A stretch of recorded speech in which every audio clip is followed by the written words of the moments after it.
essentiel. Les difficultés du mouvement chrétien au IIe et IIIe siècle. On n'a pas beaucoup de temps d'appeler le programme. L'étude que je consacre, de la Res Publica Romana.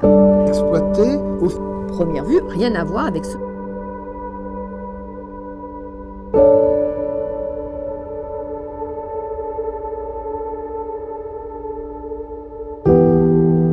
Voilà, alors moi je suis très heureux d'être à Québec.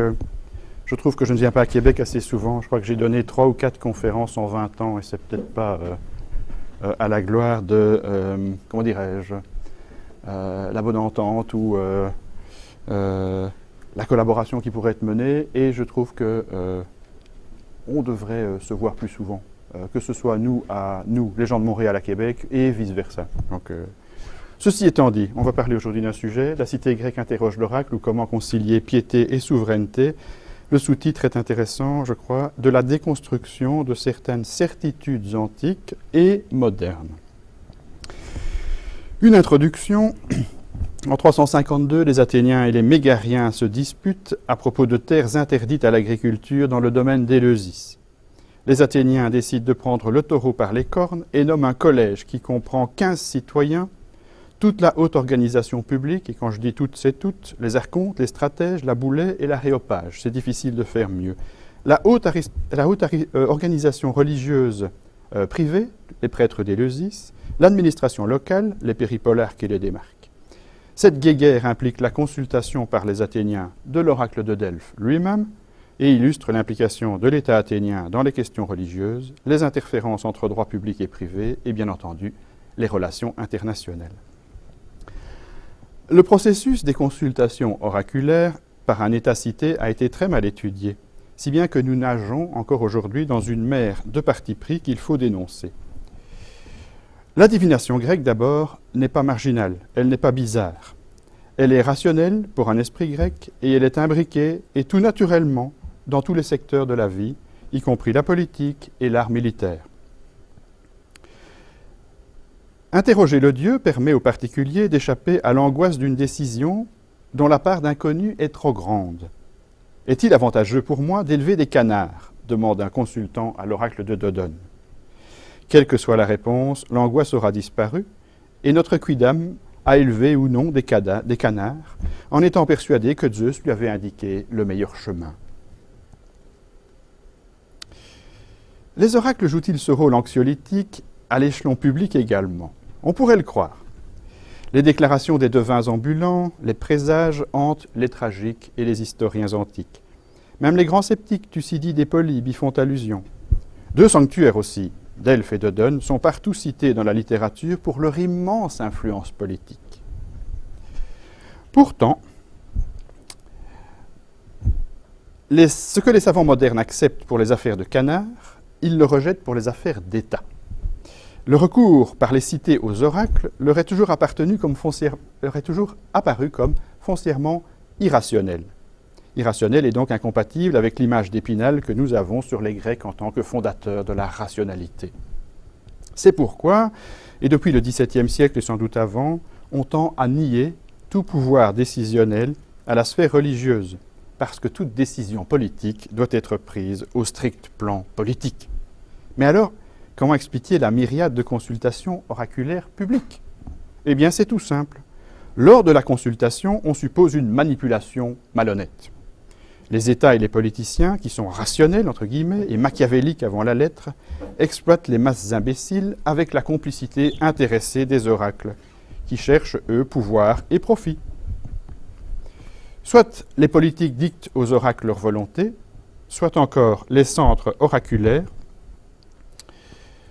deviennent de redoutables puissances, capables d'influer sur les États qui les consultent. On a même été jusqu'à faire de l'oracle de Delphes une CIA avant la lettre. Dans les 2 cas, les prophéties sont des faux, forgés pour tromper, mais aussi d'authentiques déclarations un jour rendues par des prêtres corrompus à des peuples naïfs, bernés par leurs dirigeants. Bon, est-ce que c'est en accord avec les textes ? Un exemple chez Xénophon. Agésipolis, face à un stratagème des Argiens, consulte l'oracle d'Olympie et fait confirmer la réponse d'Olympie par l'oracle de Delphes. Immédiatement, les modernes disent que le roi Agésipolis extorque de Delphes la confirmation de l'oracle d'Olympie, en jouant sur le fait que Delphes n'aurait pas pu, sans disqualifier le Zeus d'Olympie, donner une réponse différente. Et on y voit la preuve du rationalisme des élites qui méprisent la divination autant qu'elles en tirent parti. C'est là cependant projeter notre athéisme dans le chef des Grecs et méconnaître, par exemple, le profond attachement de tous les philosophes, ou presque, à la mantique. Et Platon, qui est un des philosophes les plus révolutionnaires, ne fera pas exception à la règle. C'est aussi trahir Xénophon, qui présente le roi Agésipolis comme toujours respectueux des dieux, des signes et des oracles. C'est enfin ignorer que pour les Grecs eux-mêmes, confirmer ou préciser un oracle par un autre oracle est une tradition tant publique que privée, tant épigraphique que littéraire, et documentée de l'archaïsme à l'âge romain tardif. Aussi, l'idée de la manipulation sort-elle tout droit des a priori modernes. Tout pousse à y voir plutôt un acte pieux de prudence, 2 avis valant mieux qu'un, rompre une trêve sacrée, même douteuse, ce que font les Argiens, sans l'approbation divine, serait faire preuve, on va dire, d'inconscience politique. Les approches politiques à l'égard des oracles réduisent donc souvent un problème très complexe à un schéma simpliste. Les approches politiques dénient aux oracles la moindre once de religiosité. Je vais descendre un peu. Oui. Elles réduisent les prophètes, sous les yeux même des divinités qu'ils servent, à des menteurs ou à des bénis oui-oui au service des élites. L'autorité, qui affecte de se remettre en question en consultant le Dieu, s'en trouve réconfortée dans la cité. Ou encore, selon la théorie en vogue actuellement, on considère la consultation de Delphes, par exemple, comme étant un mécanisme de résistance. Autrement dit, les élites qui ne parviennent pas à imposer leur avis en ville se font délivrer une espèce de, je ne sais pas, réponse ambiguë qui, revenant en assemblée, pourra être discutée, et donc, à ce moment-là, les élites pourront, en discutant, mener le peuple idiot là où elles veulent. Ce genre d'abus, toujours fondé sur l'interprétation des sources littéraires, a été dénoncé voilà longtemps, mais les historiens de la politique et les historiens de la religion souvent s'ignorent. En bonne méthode, et c'est ce qu'on répète dans tous les cours de méthode, il faut se fonder d'abord sur les documents d'époque, si possible épigraphiques, et non sur les textes littéraires dont le contenu, consigné après les faits, parfois plusieurs siècles après les faits, peut être retouché, voire inventé. Et les oracles qui ont été créés, ce qu'on appelle post-eventum, longtemps après l'événement, sont légion.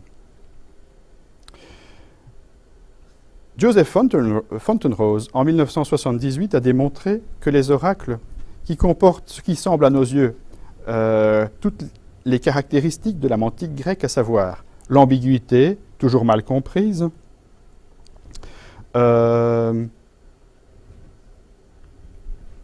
l'ambivalence, la grandiloquence, les réponses versifiées, le merveilleux, et bien donc tout ce qu'on trouve ainsi se trouve uniquement dans les textes qui sont de loin postérieurs aux faits et jamais dans les textes qui sont contemporains des faits, qu'ils soient littéraires ou épigraphiques. Mes réflexions dans cette conférence vont concerner donc les oracles d'époque sur la politique, classique et hellénistique, émis avant tout par Delphes, Dodone et un troisième oracle un peu plus tardif, celui de Didyme, en Asie mineure.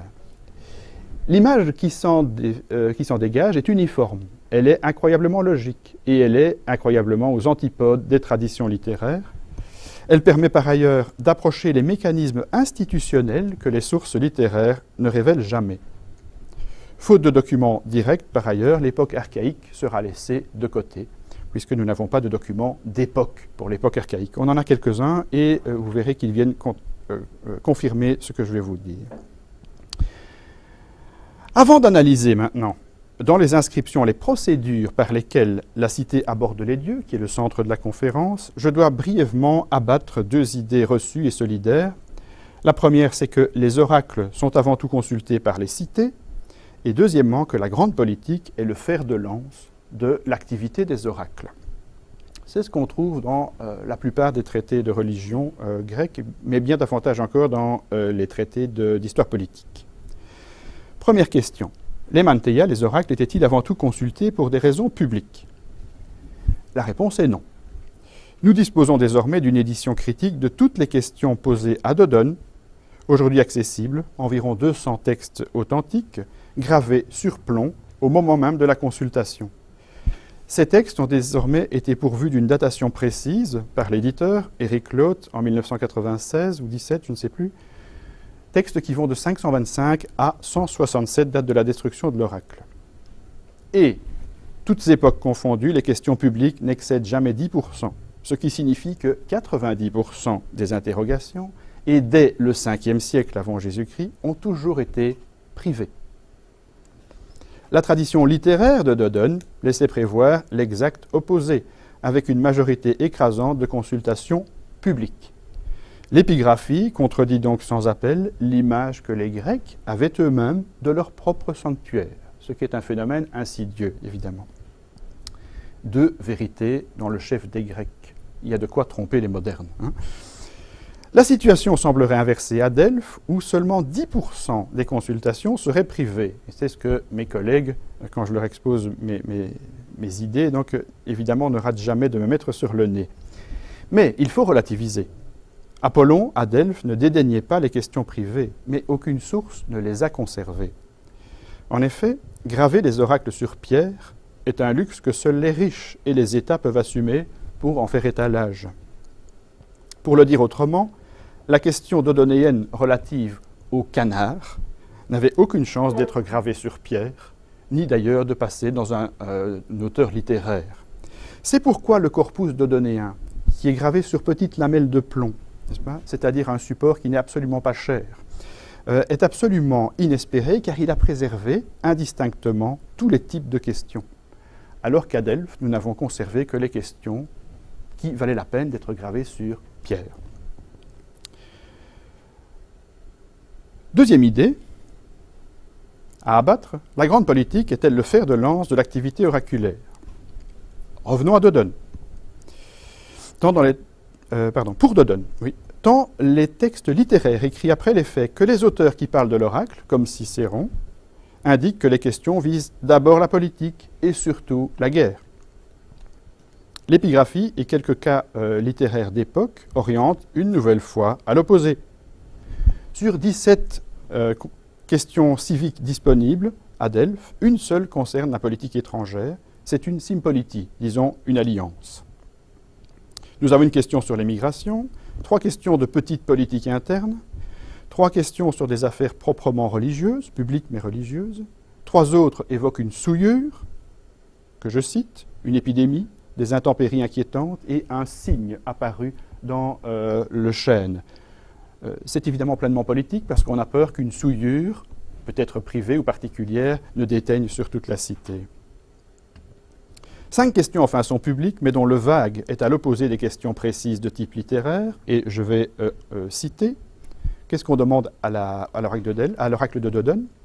À quel dieu faut-il sacrifier pour gouverner la cité au mieux et en toute sécurité, pour obtenir une bonne récolte, pour bénéficier du produit de cette belle récolte, pour avoir le meilleur succès possible? Voilà ce qu'on demande à l'oracle de Dodone quand on est une cité. Ajoutons 2 témoignages sur pierre, un oracle relatif à une fondation athénienne du temple de Bendis au IVe siècle et une dédicace d'armes par Pyrrhos, du roi d'Épire, à Athénalindos, Katatan Manteian, selon l'oracle. Rien donc, ni sur la guerre, ni sur la grande politique, à l'exception de la sympolitie, qui est l'inverse d'une guerre. J'aurai peut-être l'occasion d'y revenir. À Delphes, les consultations relatées par des sources contemporaines présentent une image similaire. Dans l'épigraphie sur pierre, une trentaine de cas sur 48 consultations publiques portent sur des faits religieux.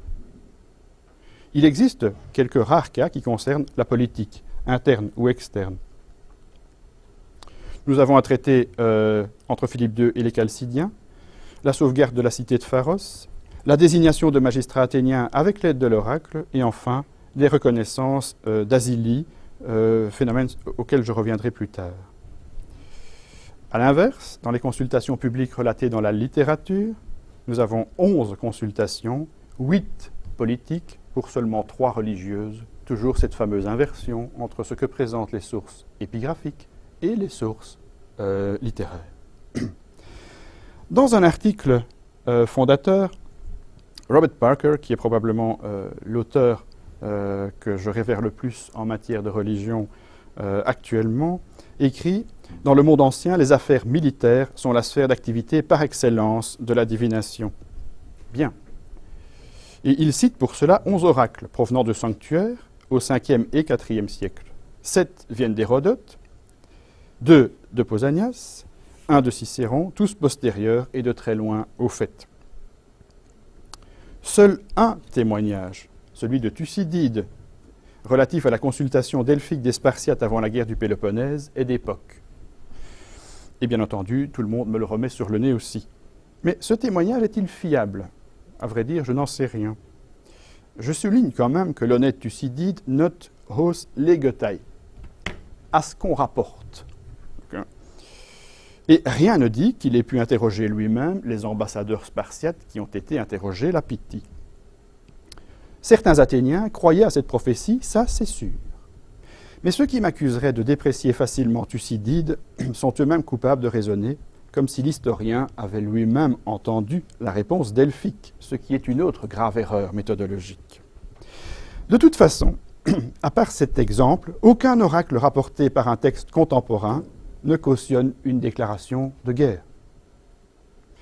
A priori pourtant, si une cité avait obtenu l'aval oraculaire, elle se fût empressée de graver l'oracle. L'alliance entre Philippe et les Chalcidiens, par exemple, dont j'ai dit un petit mot, qui a été acceptée par Delphes, a été gravée au sanctuaire de Dion, d'Olynte et de Delphes. Et c'est le cas de la plupart des grands traités. Vu l'état de guerre endémique, on s'étonnera de ce qu'aucune inscription de ce type n'ait survécu si le rôle par excellence des oracles avait été militaire. Donc pour conclure cette longue introduction, les oracles, selon les inscriptions et les sources littéraires contemporaines des faits, les oracles répondent à 90% à des questions privées, et dans les 10% qui sont dévolus aux questions publiques, la grande politique est rarissime et la guerre semble exclue.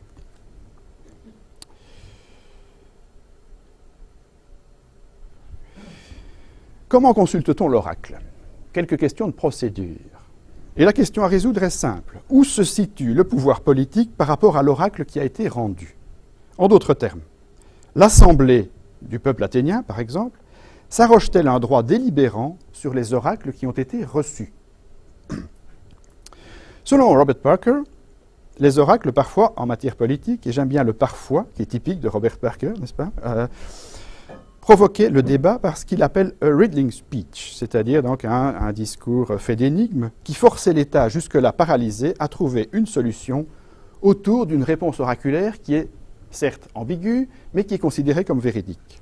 Autrement dit, trouver un sens utile et consensuel à un charabia dépourvu de sens. Selon Jean-Pierre Vernant, dans une hypothèse qui a fait long feu, un tournant idéologique aurait même pris place au Ve siècle. Athènes, en effet, juste avant la Seconde Guerre médique, avait consulté l'oracle. C'est le fameux oracle du mur de bois, je vais y revenir. Et ensuite, au Ve siècle, Athènes ne consulte plus jamais l'oracle. Pourquoi ce délaissement ? C'est que, répond-il, dans le système démocratique, et j'adore la finesse du raisonnement, la divination se trouve confrontée à d'autres types de discussions, notamment la rhétorique et la dialectique. La rhétorique et la philosophie, plus rationnelles, qui finissent par discréditer la divination. La réponse oraculaire, qu'on discute en assemblée, place le vote majoritaire des citoyens au-dessus du pouvoir du Dieu, puisqu'on discute de l'oracle rendu. L'affermissement de la démocratie, continue-t-il, mène donc l'État à s'émanciper des oracles qui feraient double emploi avec les décisions votées. De plus, et je reviens là à une idée de Parker, l'idée d'obéir à l'ordre du Dieu consulté pourrait être considérée comme une entorse à la souveraineté populaire. En conséquence, perdant toute raison d'être puisque privés de politique, les oracles se seraient alors vus entraînés vers leur déclin hellénistique et réduits aux consultations de type canard. Okay. Ce raisonnement est faux de A à Z. Nous venons déjà de démentir la primauté des questions politiques, grâce à l'exemple de Dodone. De plus, ce raisonnement de Vernon est entièrement fondé sur Hérodote et le fameux oracle rendu aux Athéniens en, on ne sait pas trop quelle année, disons 481 ou 480, lors d'une consultation haute en couleurs, dont je passe les détails. Face aux Perses qui arrivent, les Athéniens doivent, dit-on, s'abriter derrière le mur de bois. L'ambassade athénienne revient à l'Assemblée, et là, on discute de cet oracle en Assemblée. Entre autres solutions proposées, Thémistocle, on le sait, parvient à imposer son idée selon laquelle le mur de bois, c'est la flotte. C'est un oracle ambigu, donc un mur de bois, c'est ambigu, mais lui dit que c'est la flotte, ouvrant par là la voie à la victoire de Salamine, Salamine qui est citée dans l'oracle. On dit partout que ce débat est pratique courante. Bonne chance, en fait il est unique. Je n'en ai pas trouvé une seule autre attestation dans toute la littérature. De plus, le texte est truffé d'allusions post-eventum. En effet, la Pythie a dit que la victoire aurait lieu à Salamine. C'est quand même étrange, n'est-ce pas? À moins de croire à la véracité d'Apollon, véridicité d'Apollon, cela pose un certain problème. Hérodote, ne l'oublions pas, écrit 40 ans après les faits. Alors, je n'ai aucun espoir de jamais convaincre les spécialistes d'Hérodote, qui vont toujours coller à son texte, et donc je vais analyser les autres termes du raisonnement pour essayer de le confondre. 3 questions. 1. Les oracles sont-ils ambigus? 2. Mettent-ils en danger la question politique, la décision politique? Et 3. Est-ce que les oracles ont effectivement perdu toute raison d'être politiques après les guerres médiques? Je laisse le texte d'Hérodote de côté, parce qu'il y aura toujours 50% de gens qui diront « oui, il a raison » et 50% de gens qui diront « non, il a tort ». Donc, allons-y. Première question, l'ambiguïté. Je vais très vite là-dessus. On répète souvent que les prophètes, la Pythie par exemple, bredouillent quelques paroles incompréhensibles que les préposés du sanctuaire traduisent en volonté des puissances hégémoniques. Il en résulterait une ambiguïté qui serait le sceau des oracles, politiques ou non.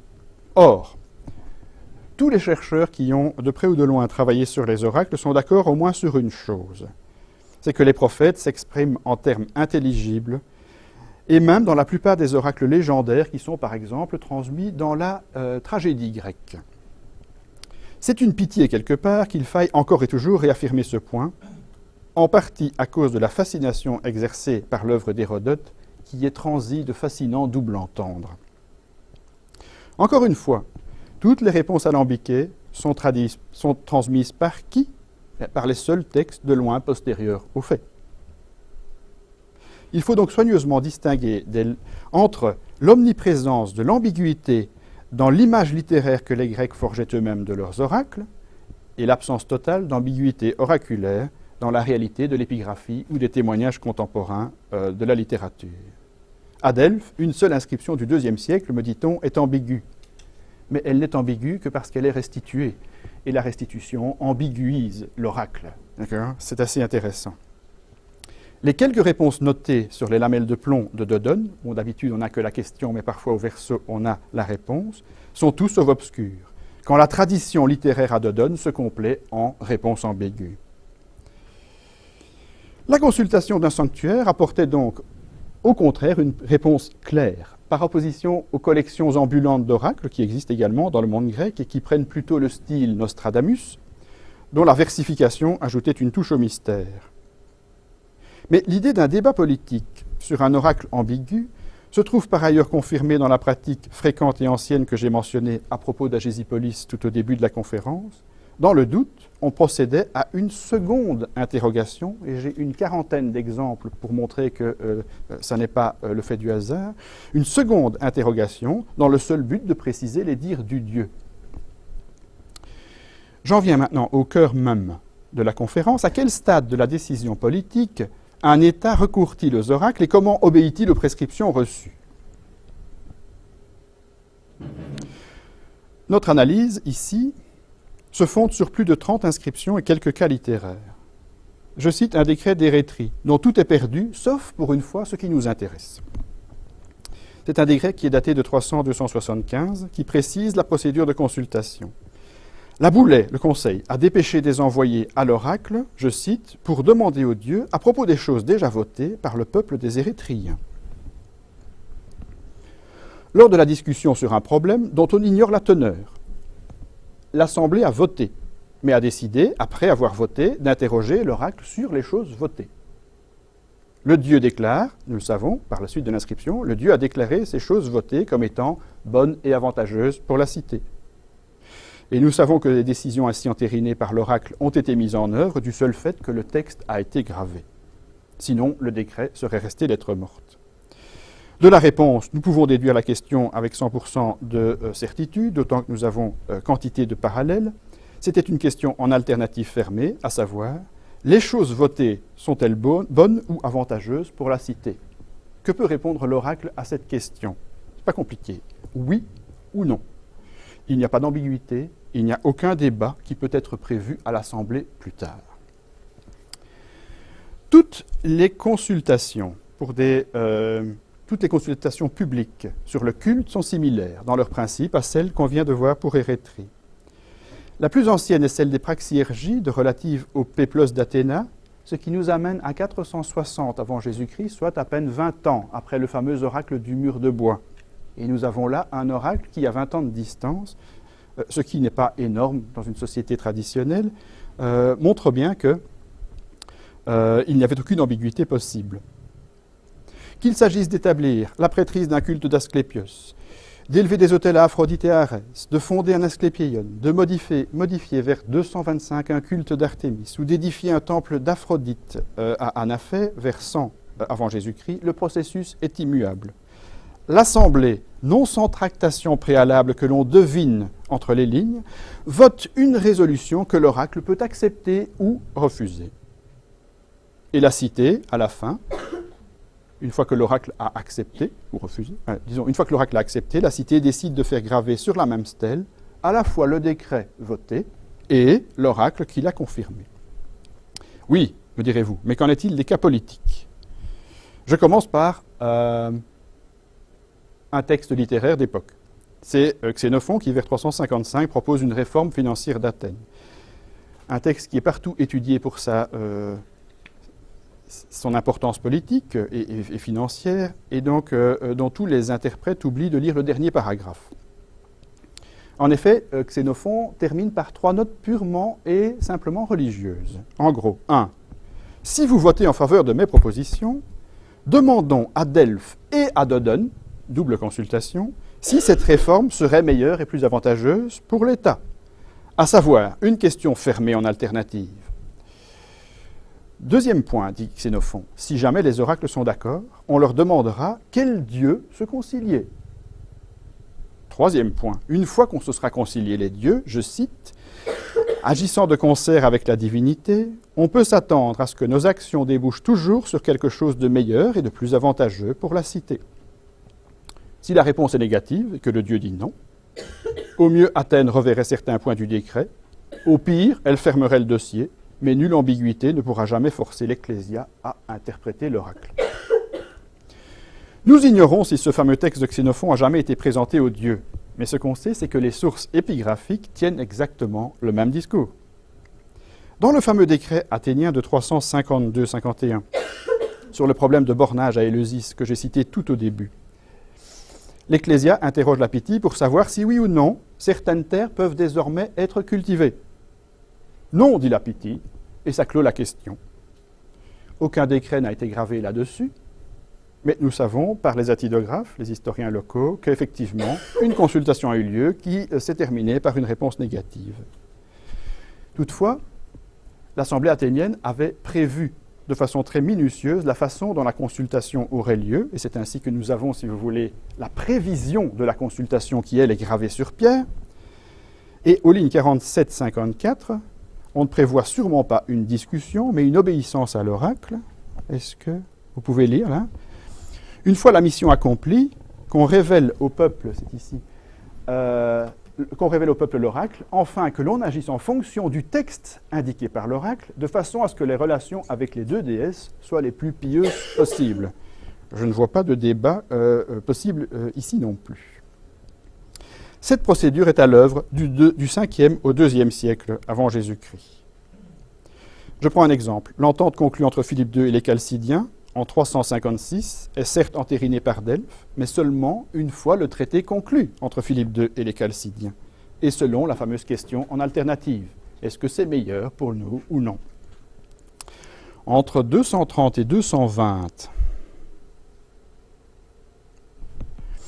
le même scénario se répète à Milet, qui consulte 3 fois l'oracle de Didyme à propos d'émigrés crétois qui avaient aidé la ville, laquelle leur offre la politéia, le droit de cité. Il s'agit de plusieurs milliers de personnes à intégrer dans les cadres civiques, et donc ces dossiers constituent les meilleurs exemples de l'implication politique d'un oracle.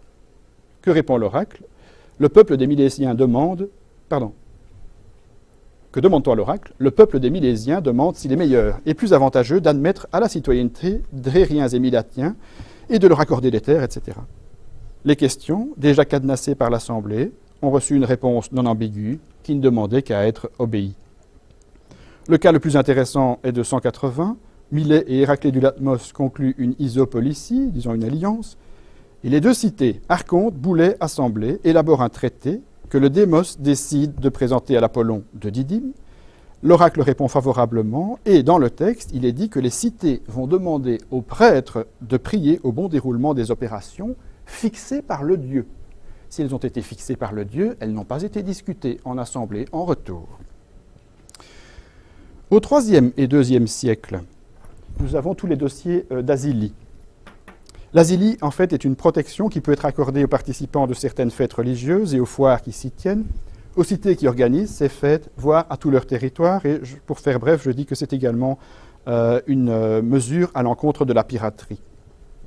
Alors, la déclaration d'une asilie est un très long processus. On prend une décision en assemblée, on consulte l'oracle pour savoir si cette décision est bonne, par question en alternative, et nous avons des dizaines d'exemples. Ensuite, on délègue un ambassadeur à un maximum de cités pour leur demander « Est-ce que vous êtes d'accord de reconnaître la protection de tel ou tel sanctuaire ?»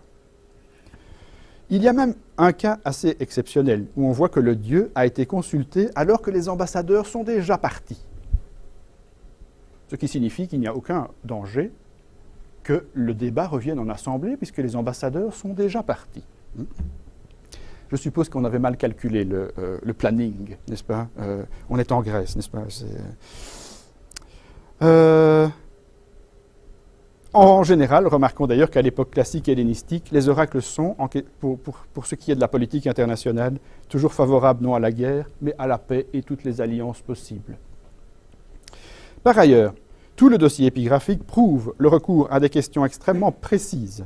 À Dodone, les cités comme les particuliers, ne laisse aucune possibilité au dieu d'intervenir.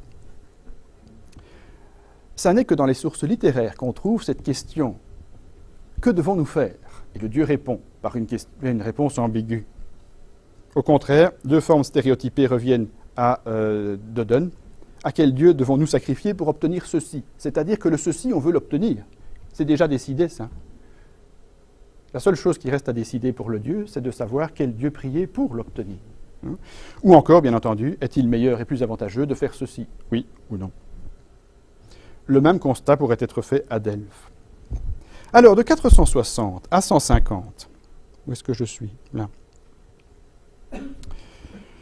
La procédure de consultation civique est bien arrêtée et identique pour tous les types d'enquêtes. L'Assemblée, parfois sur proposition du Conseil, délibère et arrête une conclusion. Celle-ci est ensuite enchâssée dans une question qui commande une réponse par oui ou par non, ou plus simplement encore, qui ne laisse aucune chance au Dieu, aucune autre chance au Dieu que le choix des divinités à honorer pour parvenir à un but fixé.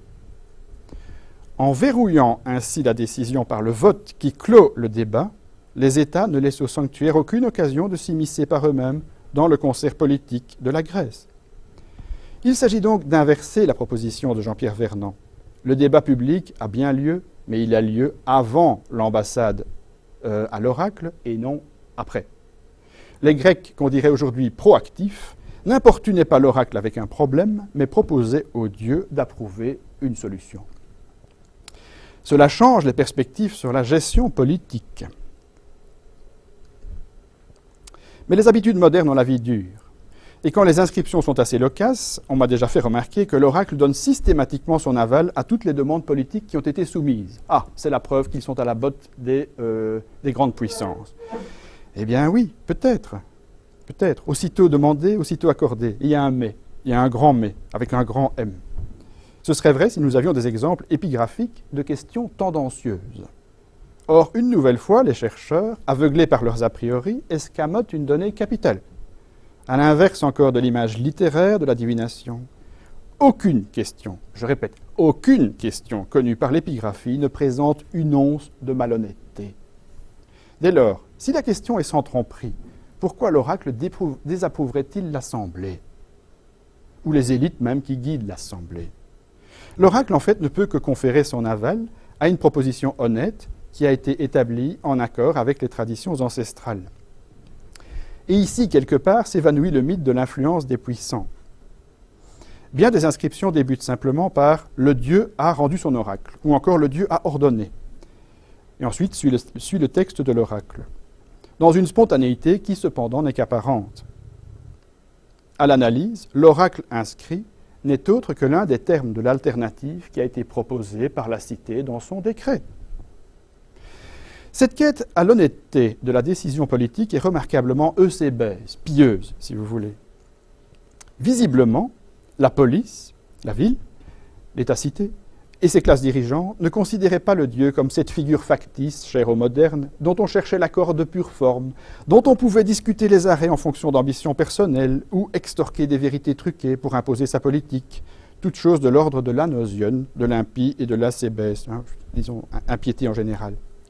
Les oracles, à leur tour, et c'est ça que je trouve intéressant, les oracles qui sont l'autorité suprême en matière de religion, renforçaient les traditions ancestrales en respect desquelles la question avait été posée. Et finalement, nous avions un cercle de renforcement de la tradition.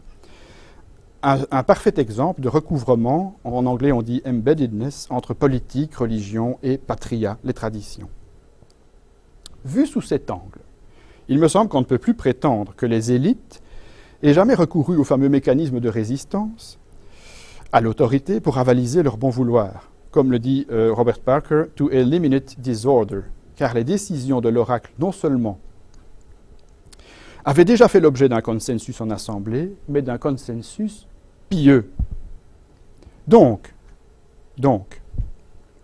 les trois moteurs à l'œuvre chez Hérodote et dans la littérature de loin postérieure aux faits, qui sont l'ambiguïté, le débat qui peut en découler et l'ingérence oraculaire, doivent être déclarés, dans les faits, absents au bataillon, dès 460 avant Jésus-Christ.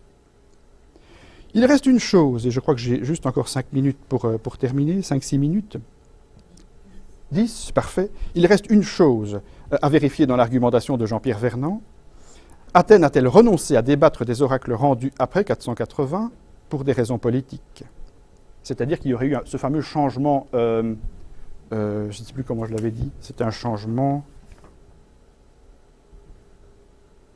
J'y arrive, hein. J'y arriverai pas, c'est pas grave. Idéologique, voilà, un changement idéologique. A priori, quand même, je trouve étrange que tout est ambigu tant qu'on n'a pas d'inscription. Et puis vient la première inscription et l'ambiguïté saute. A priori, c'est douteux. Mais nous pouvons aller plus loin. C'est ça? J'ai 3 arguments là-dessus.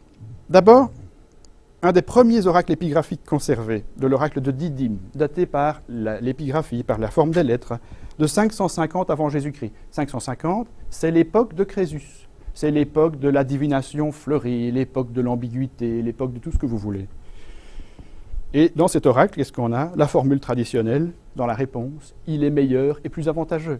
Ce qui signifie que la question avait été, est-il meilleur et plus avantageux pour nous de faire, je ne sais pas quoi? À l'époque où, selon Hérodote, nous n'avons que des oracles de type ambigu et fleuri. De plus, ce fameux premier oracle, en 550, est une deuxième consultation sur la même question. C'est la première attestation d'un oracle, et c'est aussi la première attestation d'une demande de précision à l'oracle sur le premier oracle rendu. Ça laisse peu de place à l'exégèse personnelle ou à un débat post-oraculaire. Deuxièmement, le fameux changement idéologique du 5e siècle, poussant à ignorer la mantique et à la priver des cas politiques. Bien. Dans ce cas, pourquoi les auteurs littéraires, et surtout les historiens, s'obstinent-ils jusqu'à la période romaine à toujours couler les questions oraculaires comme étant ouvertes, à savoir « que devons-nous faire ?» en contradiction flagrante avec le nouveau mode d'interprétation du dieu. Un exemple. Pour l'expédition de Sicile en 415, les sources hellénistiques de Plutarque citent les oracles de Delphes, de Dodone, d'Amon, entre autres présages, ambigus et tous mal interprétés. Mais Athènes a-t-elle consulté ces oracles en 415 ? Nous avons pour ça le récit de Thucydide, et Thucydide ne parle pas d'oracles. Il dit simplement que les Athéniens ont été bernés par les colporteurs d'oracles, les fameux cresmologues. Cela signifie tout simplement que nous avons une tradition littéraire qui continue à se développer et à s'enrichir. On crée des oracles pour expliquer que Athènes a mal agi, alors qu'en fait c'est contredit par un témoignage d'époque qui est celui de Thucydide, qui est un historien contemporain. Troisième chose, ne faut-il pas s'étonner qu'une telle évolution, au dire de Vernon, vers le rationalisme et vers la maturité démocratique ait gagné tout le monde grec, et pas seulement Athènes? Que tous les oracles, même celui de Zeus perdu dans les brumes épirotes, qu'on dirait aujourd'hui à Outsiplou les glinglins, aient connu rigoureusement la même évolution. Que tous les régimes politiques, et non seulement la démocratie, aient fini par considérer l'oracle comme faisant double emploi avec les décisions politiques. Cette idée est d'autant plus inacceptable qu'elle lie donc le problème à la seule Athènes, athénocentrisme patenté, et aux seules consultations publiques qui ne représentent pourtant, on l'a vu, que 10% maximum des questions posées. Il me reste le temps alors de faire un petit saut dans la chute de l'influence politique. L'uniformité de la procédure de par le monde grec, dès le 5e siècle, avec des traces sûres qui remontent jusqu'à ce fameux oracle de 550, ne serait-elle pas tout simplement le signe d'une continuité avec ce qui se passait dans l'archaïsme ? La relative rareté des consultations politiques et leur aspect plus ou moins général ou généralisant me semble moins tenir à une adaptation rationnelle et institutionnelle au 5e siècle, tout simplement qu'à leur relative rareté déjà au 7e et au 6e siècle. En dépit de ce que présente la tradition littéraire, je le répète, pierre de touche de la plupart des reconstitutions modernes. En fin de compte, ce qui trompe, c'est la lecture. En fin de compte, ce qui trompe la lecture, c'est qu'on part d'Hérodote en se disant qu'après lui, tout a changé. Quand au contraire, on remonte dans le temps, on s'aperçoit d'une longue stabilité qui apporte un élément de plus au rejet du témoignage d'Hérodote, par exemple sur le mur de bois. On se laisse abuser, finalement, par l'image archaïque de Delphes et d'Odone, une image qui est fondée sur des témoignages de loin postérieurs, pour porter un jugement erroné sur les témoignages des 5e et suivants à l'aune d'un mirage. On admet que certains textes, c'est ce que me disent toujours certains collègues, oui, mais certains textes ont été inventés, ont été corrigés, ont été enjolivés, d'accord. On va même jusqu'à me dire que, oui, c'est vrai, ce n'est pas cette question-là qui a été posée, et ce n'est pas cette réponse-là qui a été donnée, mais la cité a quand même consulté l'oracle. Mais avec ce genre d'argument, on met Paris dans une bouteille, n'est-ce pas ? Ce qui est important de constater, c'est que pour les modernes, le rôle politique de l'oracle archaïque demeure clairement indéboulonnable, alors que nous n'avons aucune trace tangible de ce rôle. J'ai déjà dit donc qu'il y avait 10% de politique pour 90% de questions privées. Je vais aller jusqu'au bout de l'enquête. Après le plomb dans l'aile, n'est-ce pas, nous allons mettre le plomb dans la tête. Pour prouver un déclin des oracles politiques au IVe siècle, il faudrait constater une chute des oracles politiques, disons après 338, d'accord, qui est la date fétiche. Alors, si je vous convie à regarder le tableau,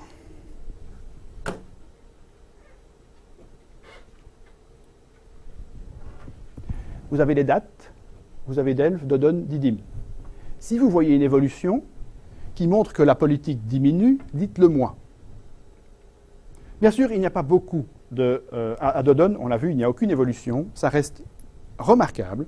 Depuis le 5e jusqu'en 167, fin de l'oracle, nous avons 10% de public pour 90% de privé.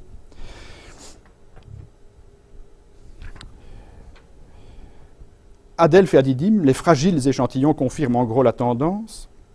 Le changement n'advient qu'ensuite, n'est-ce pas, ici, après, on va dire 150, quelque part avec la ruine du monde grec, les choses changent, il n'y a plus d'oracle politique, mais je crois qu'il n'y a plus grands oracles non plus, parce que le monde grec est vraiment mal en point. Par contre, dès que les oracles reviennent sur le devant de la scène lors du renouveau du IIe siècle, on retrouve une certaine composante politique qui est complètement différente. Toutefois, si je regarde à Didyme, là, nous avons entre 330 et 100, et plus exactement, si je vous dis, entre 230 et 180, nous avons 5 oracles politiques qui ont été rendus, c'est-à-dire plus que ceux qu'on connaît à Delphes pour le 5e siècle. On me dira, et je prendrai volontiers la critique, que l'épigraphie est beaucoup plus développée à l'époque hellénistique qu'elle ne l'est au 5e siècle. D'accord. Mais quand même, on nous a dit qu'il n'y avait plus d'oracles politiques à l'époque hellénistique parce que les oracles avaient été privés du politique et étaient désormais voués aux oracles de type canard. Je ne crois pas que ce soit exact. Alors, une conclusion peut-être sur la souveraineté populaire. Le peuple athénien, il est vrai, accepte de placer l'oracle au-dessus de son propre pouvoir de délibération. La réponse oraculaire devient un ordre divin, au-delà du politique, ou mieux, probablement, partie intégrante du politique. C'est un ordre qu'on accepte sans discussion, parce que la décision a déjà été prise, politiquement, d'obéir aux dieux. Mais d'autre part, obéir aux dieux ne signifie pas se soumettre aveuglément à l'oracle, puisque l'État ne lui soumet que des décisions déjà mûries en assemblée, sous la forme de questions claires, cadenassées, oui, non, auxquelles la prophétesse ou le prophète répondait sans ambiguïté et sans aucune possibilité de s'immiscer dans la vie des cités. L'ordre divin ne sera donc l'ordre, donc le commandement divin ne sera donc qu'un des termes de l'alternative proposée par l'Assemblée. Il y a donc bien, comme l'avait vu Vernant, une équivalence entre le décret arrêté par l'État et l'oracle. Mais là où Vernant s'est trompé, c'est qu'il n'y a pas d'opposition entre eux. La divination et les techniques discursives apparaissent non pas opposées, mais elles apparaissent complémentaires et elles ne font en rien double emploi. Les alternatives proposées aux dieux sont aussi honnêtes que possible sur des problèmes que la cité ne peut pas rationnellement, du moins avec son intelligence, maîtriser. Il ne faut pas y voir un déclin. L'erreur est d'y voir une manœuvre politique visant à abuser les hommes par l'intermédiaire du Dieu. Et pour répondre à la question posée tout au début de la conférence, l'oracle permet certes la gestion du risque en matière publique, mais il a déjà tout fait pour le réduire au maximum. Je vous remercie.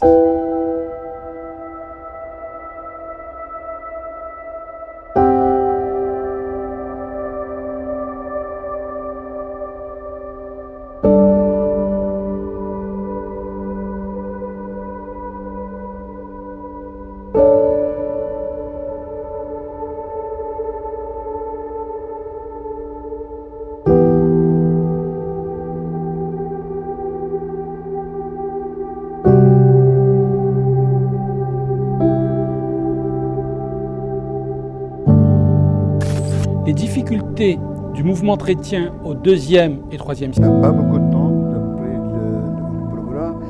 Et L'étude que je consacre, de la Res Publica Romana.